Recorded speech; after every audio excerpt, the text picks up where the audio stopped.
Browns practicing here on Wednesday ahead of their preseason game on Saturday, but let's start with what happened before practice. Myles Garrett spoke. It was the first time that we've had a chance to talk to him since he was cited for speeding on I-71 going 100 miles an hour.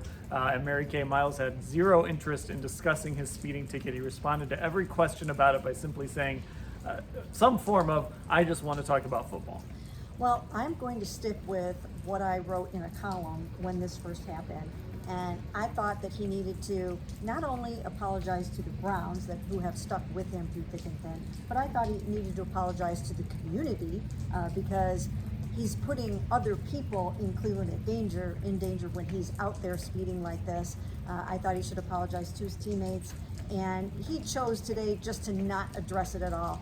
And I think he could have handled that a little bit better. I think he just needed to say, "I'm sorry, it won't happen again. It's over. I'm not talking about it." Plain and simple. So that's what I think should have happened. He chose not to do that. And, at this point, I guess Myles is just going to handle these things the way that he wants to. Yeah, and look, he obviously, one of the disconnects there, I think, was he was doing that, but then he was also talking about how he's grown as a leader and taken on more leadership. And, I suppose if he's handled things behind the scenes, that's fine, but I do think there is something to be said about just coming out publicly, like Mary Kay said, Ashley, like, "Hey, I'm sorry, I shouldn't have done it.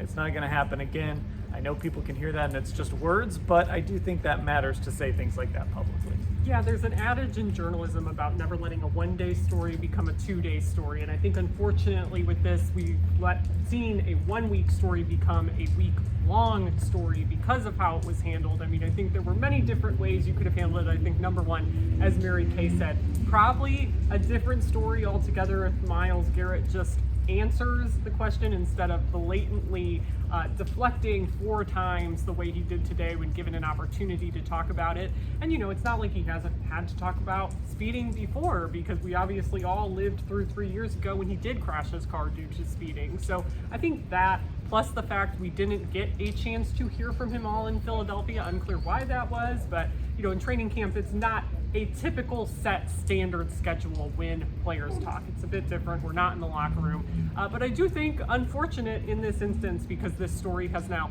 really been drawn out, and I think it could have been over and done with already. Now, let's get to some injuries because there's a lot to get to with the injuries today. And we'll just start with Denzel Ward. I think probably a big sigh of relief for everyone involved because Mary Kay, it appears that he escaped serious injury with that shoulder. Kevin Stefanski, who just refuses to speculate about anybody with week 1, basically said he expects Denzel to be back soon.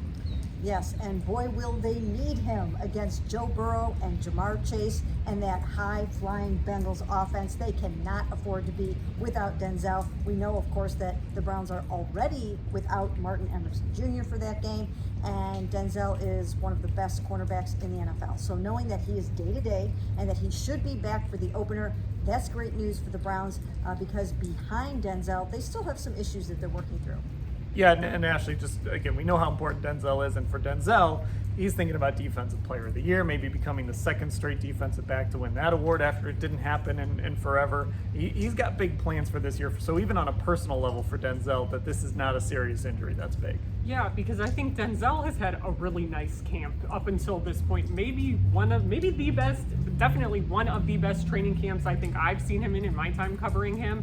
And I think he's coming off of maybe his best individual season as well. Denzel Ward was one of the few bright spots for the Browns last year. He led the NFL with 17 pass breakups, wants to turn some of those into interceptions. So I think it'll be good that it's not anything serious so that he doesn't lose any of that momentum on top of obviously a little thin behind him in that secondary right now. All right, a couple quarterback injury updates. Kenny Pickett didn't practice today, but that was in part because this was a dress rehearsal for the dress rehearsal on Saturday. So Kevin was really kind of going with a lot of the guys that are going to play on Saturday. Kenny Pickett is not going to play on Saturday.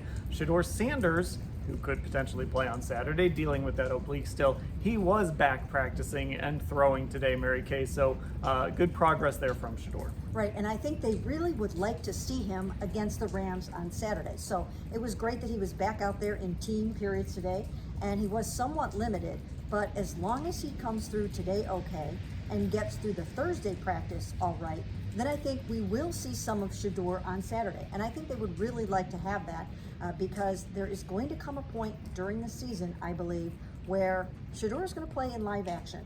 And they want him to have another little bit of preseason action before he has to go out there and do that. I think Dylan will probably play too.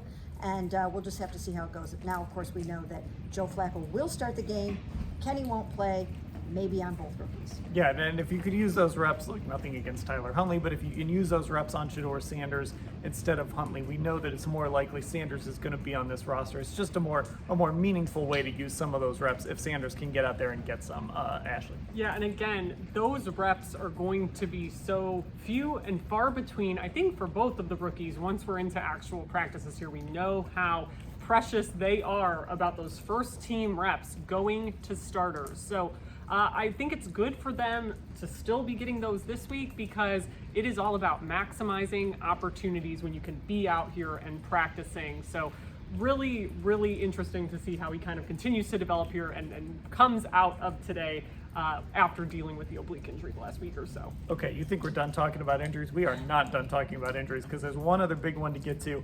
Said Tillman, well, not big, I shouldn't say big, but said Tillman on his right hand. We spotted him wearing a brace today. Asked Kevin Stefanski about it. He said it's a thumb injury. Doesn't seem like it's something to worry about, but Mary Kay said as a guy who has had trouble staying on the field, staying healthy, and of course we know the opportunity he has in front of him to be that wide receiver too.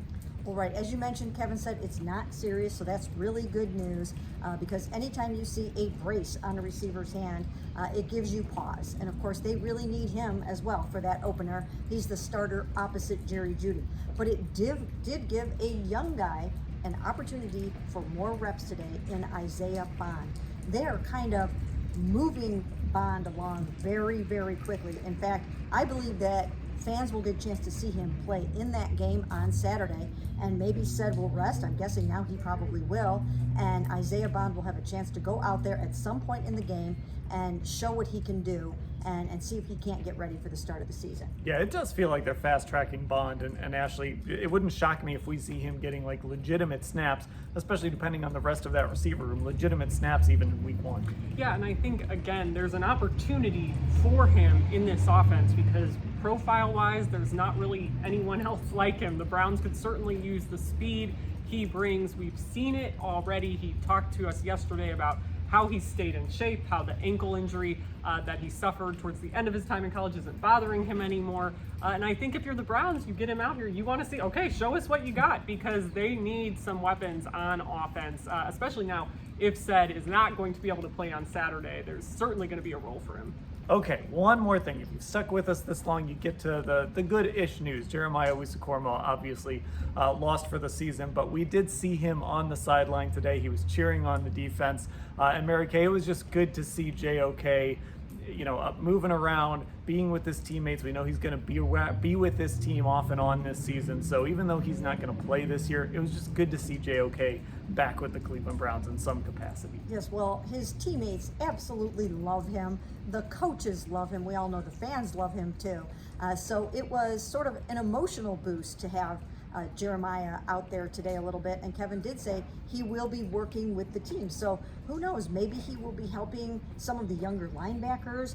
They've got Carson here who could really benefit and learn some things from JOK. So great to have him back. Yeah, and actually, we've talked about it before. We've seen that corner of the locker room when JOK was healthy last year. It was like the fulcrum of lively discussions about politics, sports, any music, anything over there, anything that wasn't football, really, in a lot of ways. So just having JOK around, he brings a certain type of energy to this group. Yeah, I think he's a huge presence personality-wise for this team in this locker room. And I know Coach Tarver, the positions coach, and several of the other linebackers have mentioned, even when we haven't seen JOK here, when he wasn't able to be here over the last 8 or so months, like he was very active and still communicating with them. Jason Tarver, I know, made the comment one time, he's always the first to reply on their text chain whenever he would ask a question. So it's really good to see him out there, just knowing everything he's been through and how much I'm sure it also meant to his teammates to see him out there. All right. Whew, that was a busy day. Long video for you here. Covered a lot of injury updates, all of that. You can also see it all at cleveland.com/Browns. That's where we'll cover the Rams game, have even more content coming your way. Make sure you check it all out.